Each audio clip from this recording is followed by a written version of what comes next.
हाय viewers, हे काबुली चणे आहेत. 3 विजत टाकले होते, आता चांगले उकडून घेतलेले आणि ही तोंडली आहे. तोंडलीचे काप करून घेऊया. आता थोडं वाटण काढून घेऊया.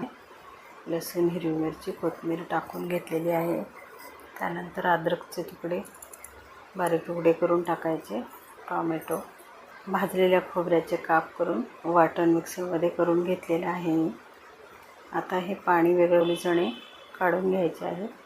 भाजीत टाकायचं आहे. हे टाकून नाही द्यायचं पाण्यात, मसाले टाकून घ्यायचे आहे. त्यानंतर तिखट टाकून घ्यायला मसाला आहे. धणा, जिरा पावडर, तमालपत्र, दालचिनी, वेलची, लवंग. यावर कांदा परतून घ्यायचा आहे.